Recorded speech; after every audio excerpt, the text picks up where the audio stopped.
Welcome to the Hollywood in Toto podcast, the right take on entertainment. The HiT cast offers a weekly look at Hollywood from a conservative point of view. Sick of media bias infecting Hollywood headlines? Tired of stars insulting your views? HiT has your back. Now, here's your host, Christian Toto. Welcome to episode 24 of the Hollywood in Toto podcast.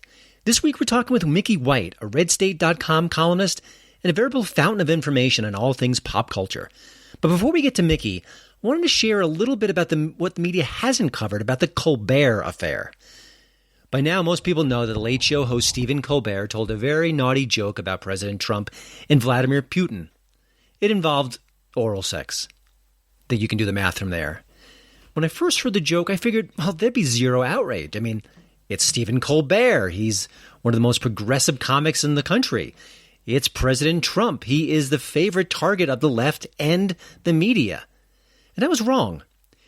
Turned out the reporters were interested in the story, but at least not at first. Initially, there was some coverage. One of the outlets I read used Karl Rove as sort of the way to enter the story. Karl Rove was outraged by what had been said. And basically the piece became hey, look at this red meat kind of guy talking about this situation. Made it very partisan, like the only outrage would come from the right, frankly. But then, this I didn't expect. Turns out the joke in question had a whiff of homophobia, or at least some people saw it that way, using oral sex between two men as a negative. And that started some outrage wheels rolling. So, turns out Stephen Colbert actually did have to address the issue in some capacity on his show. Again, I didn't see that coming. I know the culture pretty well, but hey, it happened. But that particular outrage wasn't too bad. And you know what Stephen Colbert did or didn't do? He didn't apologize. He essentially doubled down. He said, well, maybe I could have used a word or two differently, but you know what? I would do it again. What's more interesting about that particular tale is the one group that was silent throughout. GLAAD. Now, that's the organization that really reaches out and tries to protect the LGBT community. If someone says something horrific about the group, if there's legislation being passed, or if a pop culture figure says something pretty darn ugly. Usually there's a press release, a blog entry from GLAAD, something akin to that to kind of share their outrage. Well, there was nothing here. So it kind of begs the question, why? Well, I think we know why. Stephen Colbert is one of the most progressive comics in the country. He's attacking all the right people, according to people on the left, and GLAAD is not going to attack him for it. Now, Colbert himself is no dummy. He didn't apologize for a very good reason. He knows the culture. He knows what's happening, and he saw there wasn't a groundswell of media outrage. There was some. It was limited, but it was already dying down by the time he went on TV and gave his sort of quasi-not-so-much apology. And, of course, what happens next? Well, the media drops the story. This is over and done with. Perhaps if he says something really outrageous again, they could sort of collect it and remind people of his track record. It's unlikely. It could happen, but I don't think he's going to be going away anytime soon. He's too valuable for the left. And frankly, how many media outlets regurgitate every particular Trump slam he gives out day after day, week after week? Heck, they'd have to go and dig up some new stories if he went away, so that's not happening. Now, if you want a little bit more information about how the media covers for left-of-center comedians, actors, directors, screenwriters, go to HollywoodandToto.com. I did a story about that. It involves the director Joss Whedon, Bill Nye, the so-called science guy, and some other figures you've heard of for sure. It also shows the deep, glaring hypocrisy on this issue. So check that out. Let me know what you think. And just know this is the way the culture is right now. It's a glaring double standard, and it's not going to change anytime soon. You're listening to the Hollywood in Toto podcast, the right take on entertainment. My HiT tip of the week is a film that nails the life of an improv comic so well, it stings. Don't Think Twice was a labor of love from comedian Mike Birbiglia. It follows an improv group in New York City pining to hit the big time. In that case, it's about a show which is very much like Saturday Night Live. Of course, it's not named that, but that's clearly the show they're trying to imitate here.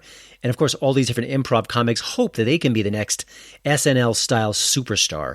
And of course, you know what happens next. You get a lot of fame and fortune, maybe even a few movie deals. Well, the people in this particular improv group have none of that. They don't have a lot of money either. They're broke. They have roommates, they're suffering, but they still think they can make that show and become famous overnight. And when one of their members actually does it and succeeds, well, it's not a happily ever after story. There's a lot of bitterness that's exposed. The film stars Keegan-Michael Key, Gillian Jacobs, and Birbiglia himself. Strong cast, good laughs. I wouldn't say it's a laugh riot by any stretch, but I think it's a pretty good representation of what improv comedy is like. There's funny stuff here, but I tell you, the stuff that really reminded me or sort of stuck with me is the darker moments, the sort of the pieces of themselves they didn't really want to show, but they couldn't help it all the same. Birbiglia isn't pulling any punches here. He clearly loves improv comedy, and I'm sure there's a lot of devotion and affection mixed in here, but I have to say there are moments in this film where I kind of winced while watching it, but it's good stuff. I like that combination between the comedy and the drama. It's very delicately put together. The tone is excellent, and again, there are some laughs here, so best of all, this has been recently added to the Netflix movie lineup, so if you're a subscriber, you can check it out for free. If you hate it, you can yell at me at some point, but also you can just stop streaming and check something else out. You know what? I think you're going to enjoy it. Give Don't Think Twice a try. And again, let me know what you think.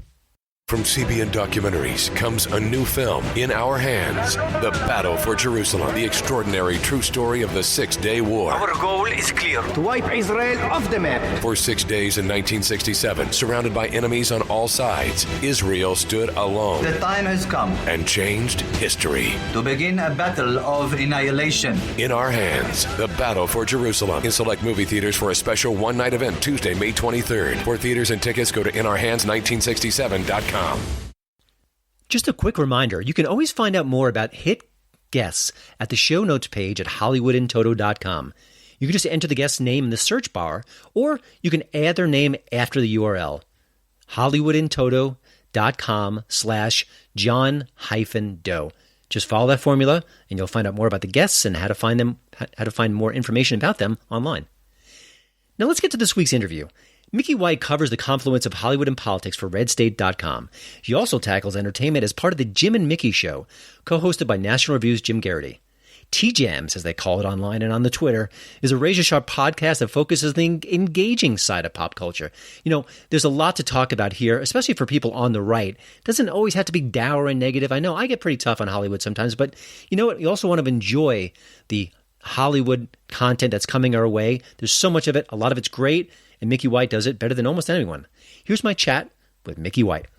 Well, first of all, you know, I wanted to begin on a little bit of a biographical note because you're a podcaster. You write for, RedState.com covering pop culture and politics. I think there are a lot of people who would like to do what you do. So how did you get to this particular place in your career? Well, it's really interesting in that I started all of this as a Tea Party activist. And this started back, I guess, in 2009 is when I really prior to that, I had started my own little blog on Blogspot, which I think everybody had back then. Mm-hmm. And yes. And so I had my own little blog going, and then I got active within the Tea Party movement. And my background is actually in media, in advertising, radio, television, sales. And so I've, kind of always had that media background. I've always had I'm going to tell you and your listeners something that not everybody knows, but I did a lot of pageants when I was younger. Oh, wow.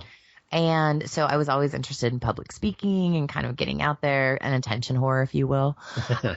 So when the Tea Party thing came about, I was at a point in my career where I was actually on severance from one of my jobs. And I had plenty of time to do the event planning and organizing and things like that. And that's really what kind of kicked it all off for me. Mm-hmm. And it was very much a full-time hobby, if you will, for a while. I've been working a day job up until recently, and doing a lot of this on the side. And when I started doing the podcast specifically, it was because I have an interest in pop culture, probably more than I do with politics. However, coming from a conservative standpoint was something that I just didn't see a whole lot of. Yeah, no, it's absolutely and true. certainly not in the podcast realm. And my very good friend Jim Garrity, he and I would have phone conversations about things and just ridiculous topics, and I would find myself laughing and thinking about those conversations post the phone conversation. And it was at that time that I approached him and said, you know what, Jim, why don't we get together with my friend Dave, who is a lifelong producer on air. He actually even owned his own radio stations back in Texas in the day. Let's get together with Dave and do something. And that's where T-Jams, or the Jim and Mickey Show, kind of originated. And so we've been doing that once a week now. We're going on 2.5 years, and we have well over 200,000 downloads, which is just amazing to me. But we talk about pop culture, and we really don't get very political within the podcast. However, because of my online activism and my offline activism, etc., I continually find myself drawn back into the world of politics. And so when the opportunity to write for Red State came along, it really felt like a nice mesh with what I was already doing. And it allows me to continue doing my podcast on the pop culture side. And then when I need my outlet on the political side, I have the opportunity to do that with Red State. But I will tell your listeners that, you know, starting up a podcast, anyone can start up a podcast. It's just a matter of, you know, taking the time and energy and effort to put it together. And it's about being consistent. And I would say the same thing about writing for Red State. You know, I've been writing online for a lot of different publications and, of course, on Twitter endlessly for almost 10 years. And it took me that long to find some place that was willing to pay me to do it. So it's not necessarily the easiest career path route, but it is something that if you're passionate about it, there are opportunities out there. Yeah. You mentioned the consistency. Is there any other maybe tips for people who want to kind of maybe follow your path and be successful and get paid for it, frankly? No, absolutely. I think that one of the things you need to do is establish an online presence. That consistency is important. As I said, I started out with my own blog years ago and wrote whenever I could, almost every day, I think, at that point. But it was one of those things where I then went into writing for people that would take submissions. There are a lot of publications out there, as you know, that will take submissions. And if they accept your submission, you could get paid up to $100 per post. As a newcomer on a blog site, which is a lot of money for your first post up. And the Federalist is one that will pay you for things like that. There are a lot of other sites out that are paid per post. But I think it's important to kind of look around at the sites that you read, and see what they require as far as submissions and content. And with Red State, one of the things that we offer is that and there are a lot of sites that do this, but we offer a diary section, where someone can log in and start writing in our diary. And if it starts to develop into a following, or if you start, producing good content, then you have the option of taking that to an editor and saying, look, this is what I'm writing. Is this something that you need? And I think the most important thing is to actually have some work out there that you can reference to. Yeah, a lot of people say, oh, I love to write, and they talk about it all day long, and then they actually don't do it. So yes, writer's right. That's right, exactly. It's funny, on a recent podcast, I was thinking back in my own career, and I wanted to be a film critic because I love watching films, I love talking about them, and I never thought about sort of merging that with political conversations. And yet here I am today, and here you are today doing something similar. When did pop culture take this change? I think if you and I were having this discussion 10 years ago, I don't think we'd be talking about Trump and this and that. I think we'd be having a very different conversation. And I just think that the things have sort of shifted so dramatically. What do you think happened? I mean, as someone who loves pop culture and is kind of immersed in it, what changed? I think the big change was the Obama era. And I say that because when Obama came into office, suddenly it became very cool to be interested in politics. And I'd like to think that it's more than the fact that he was just our first black president. But unfortunately, he was our first black president who was also a Democrat and had a lot of celebrity connections. Celebrities have always visited the White House. But it was not until Obama was in office and Michelle was in office that suddenly it was elevated to a level of celebrity. Mm-hmm. And suddenly you had, Jay-Z and Beyonce and people showing up at the Oval Office that you actually cared about. These were not, I think in previous administrations, a lot of the quote unquote celebrities that visited, you could tell it was a one-off. Yeah.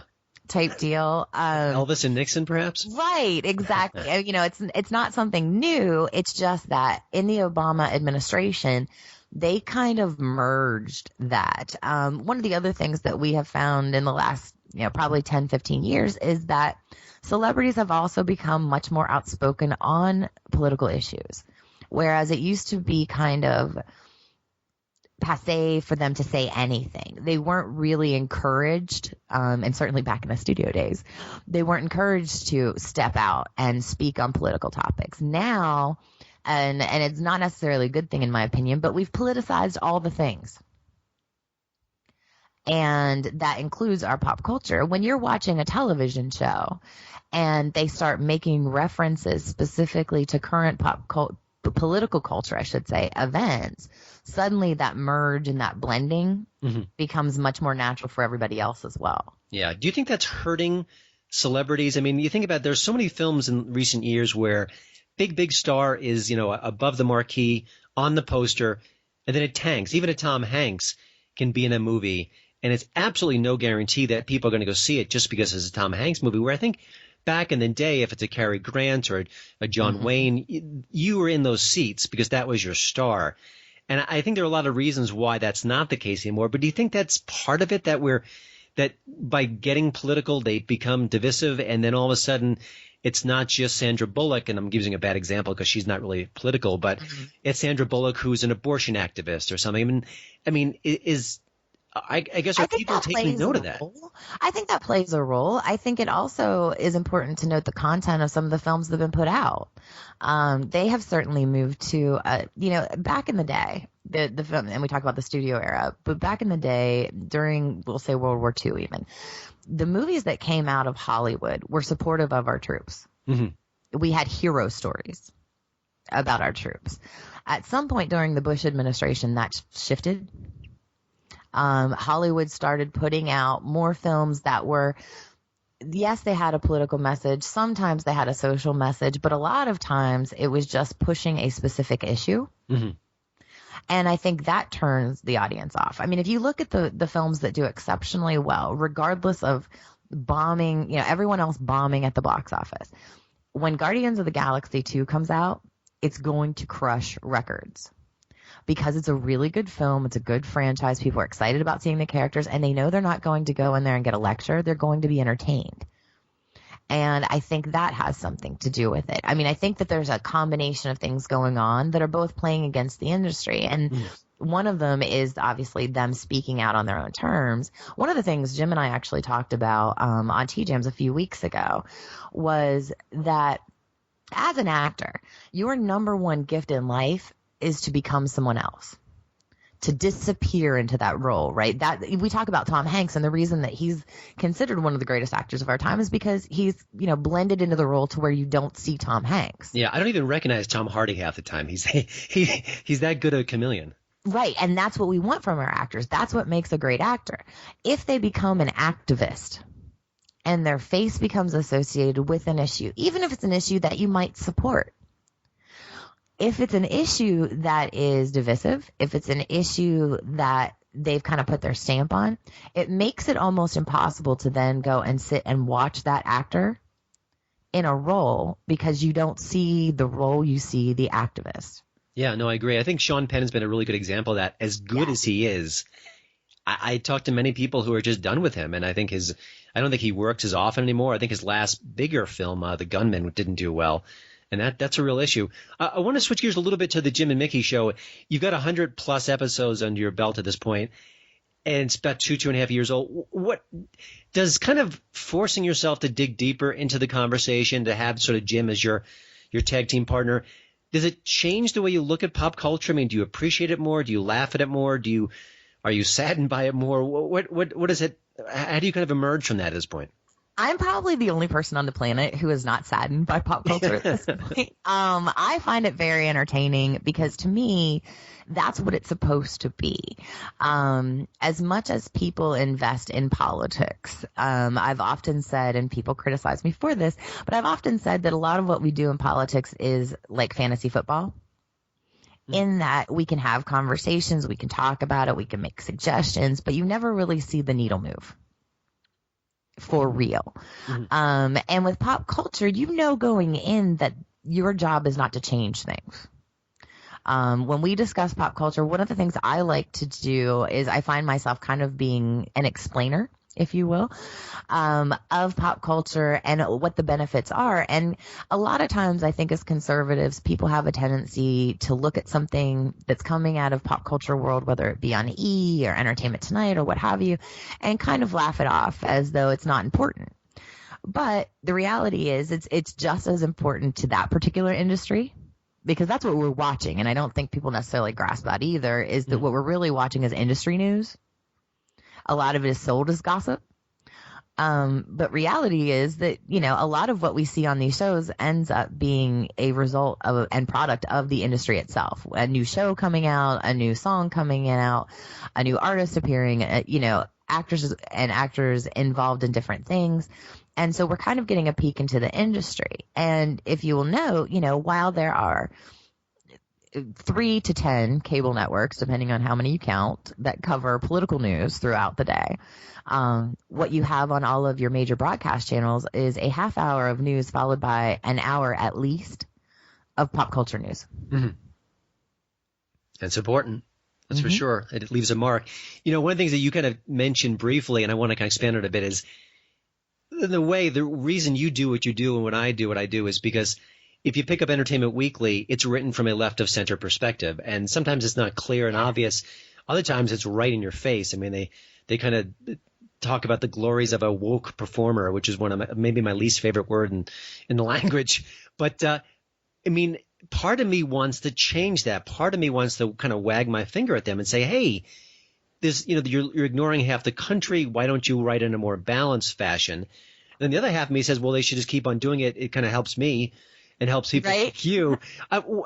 What's your sense of that? Do you want to let them know what's going on, or should conservatives just sort of make their own niche and sort of exist in that area?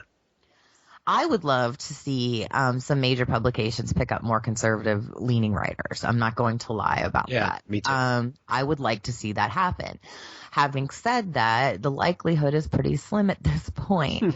What I am happy to see is that those on the right are opening up to having people like yourself and me write for them and write about pop culture from that right perspective, because the problem with, you brought up Entertainment Weekly, you pick up a copy, you take it open, you read it, and it's almost always from a left-leaning perspective, is that turns off a lot of the audience. And I find myself a lot of times kind of feeling almost like a liaison between the normals and those that are so invested in politics that one mention of Sean Penn will send their head spinning. Yeah. And so I try to explain to people that there are things that we can garnish and take from pop culture that are good, that are fun, that are helpful, that make your life better. And there are things that you can just leave behind and ignore. And I guess that's true in pretty much every step of life. But it's really important when you've got, the entertainment industry and the political industry is basically the two things that are combining. And it used to be back in the day, they used to say that politics was entertainment industry for ugly people. And now apparently they found a way to mesh it. And of course, now that we have Donald Trump in the office, a man who had his own reality TV show for almost 10 years, this is someone who fully, he embraces the idea of Hollywood and celebrity, and he loves it. And so, of course, I think there's some on the right who are starting to realize like there's a benefit to that. But they're still not necessarily open to listening to what's going on, paying attention to it. You're always going to have those people who are always going to ignore the arts and pop culture world. But it really is art and entertainment. And for me, that's what I'm interested in. And yes, I'm interested in how the politics affect it. But I also, like I said, I kind of want to see myself almost as a liaison to be the person who can say, look, this is why this is important. This is all you need to know about it. But it's okay to, there are certain situations that come up. People know, your listeners are about to find out, I'm a fan of the Kardashians. And I take a lot of heat for that. to say the least. However, if you look at a family like the Kardashians, they went on the air with a half-hour reality show, very similar to Ozzy Osbourne's show, very similar initially to Gene Simmons' show, where it was, a semi-famous father with Bruce Jenner being there at the time, and this crazy family of girls, running around and doing things. And the half-hour show, if people were to ever watch it now, is significantly different than the hour that is produced now. And what they did with that first, several seasons of their half-hour show was develop the following. What they've done since is taken it to a new level of marketing that should impress everyone. They're self-made, I guess you could say. They are self-made. They're self-promoting, self-made money-making machines. And I am absolutely fascinated at the way that they have taken their own personal products and pushed them forward through the reality show, because that's really what has happened. Yeah. They've turned the reality show into almost an infomercial. And it's an impressive combination of what they do. Because, again, you talk to most people, they'd be like, oh, the Kardashians are famous for being famous. Okay, that's fine. How did they get so rich? Yeah. And while obviously they were, exceptionally well off prior to even the show coming on the air, what they have been able to do as individuals and as a family, it's impressive to me, because it does show a great deal of business acumen on the part of Kris Jenner and on some of the girls, but specifically on the management and marketing side of it, it impresses me every time I watch it of what they've been able to do. One of the more recent shows, I think it was last season, everyone went down to Cuba. Now, why did everyone go down to Cuba? Because we were just getting ready to open visitation and relations with Cuba. And what's the easiest way to let the world know that Americans can now go visit Cuba? Send the Kardashians. And so it's not just their own marketing now. Yeah. Now, other companies, other countries, they do the same thing with Finland.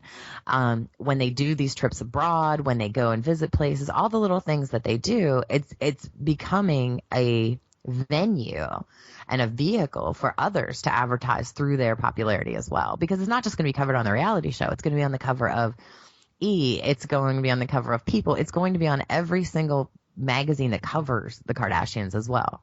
Mickey, if you make me start to watch this show, I may never forgive you. Now you sound like Jim. But I like the context you're giving to it.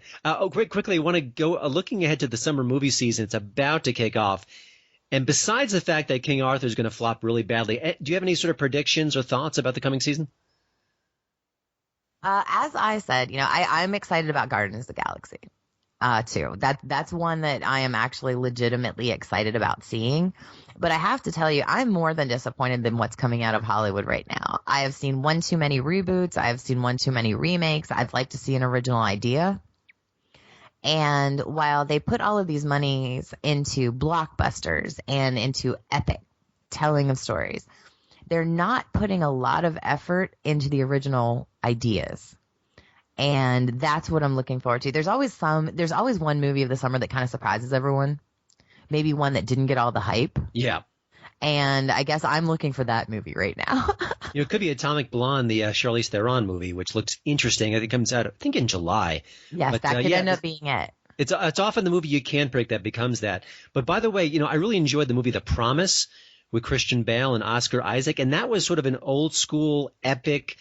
That's funny because that was the movie I was thinking of when I said that. And it absolutely tanked. So while I get your hunger and your disappointment, I think that's the reason why. Because if you're going to reboot something, I mean, God help us all, Baywatch could make some cash this summer. But Baywatch is going to do very well. Yeah. And I'll probably see it simply because The Rock is in it.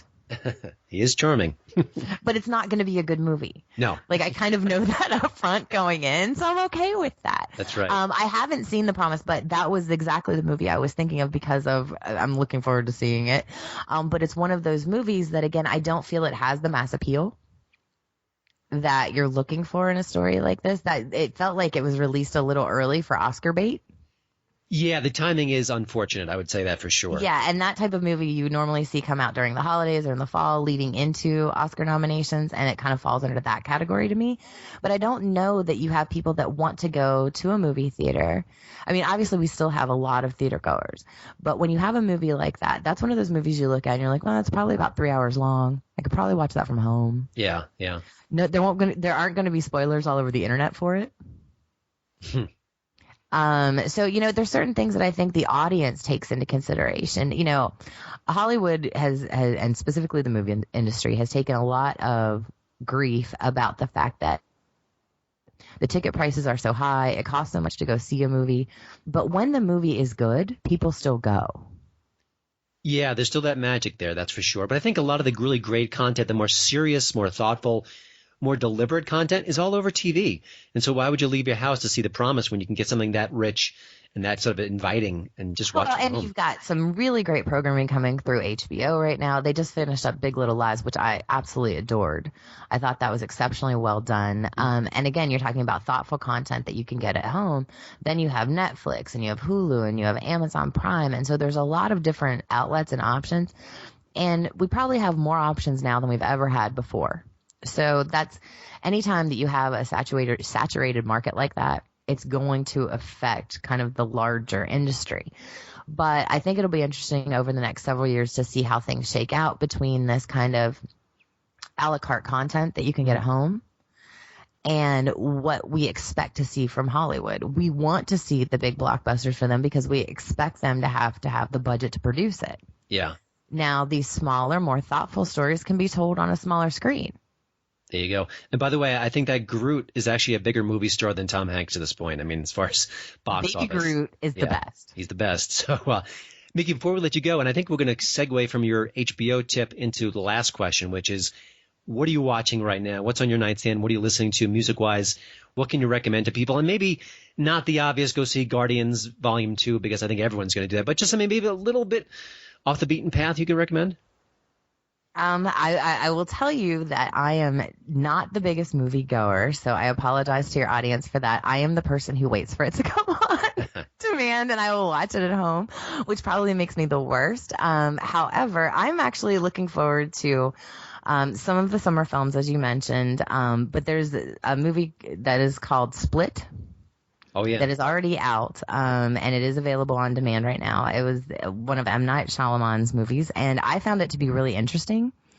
I found it to be dark and having just enough twist for me, anyway, that I enjoyed it. So I definitely would recommend that. As far as what I'm reading right now, I've got Around the Way Girl, the Taraji Henson biography. That's what I am reading right now. So to give you an idea of what I'm thinking about. And I am almost always listening to Rihanna. There you go. All right. Well, Mickey, thank you so much. Of course, you can find out more about Mickey at redstate.com. Check out her podcast, The Jim and Mickey Show, and follow her on Twitter at BiasedGirl. And, of course, all this information will be on the show notes page as well. Mickey, love you reading your stuff and checking you out on the podcast. And thanks for checking in with Hollywood and Toto. Oh, thank you, Christian. You have a great day. Thanks. Well, thanks again for listening. Don't forget to check out HollywoodandToto.com for both the show notes and, of course, the latest entertainment news. Please follow me at Twitter at HollywoodandToto. And we'd love it if you leave a podcast review over at iTunes. See you next week.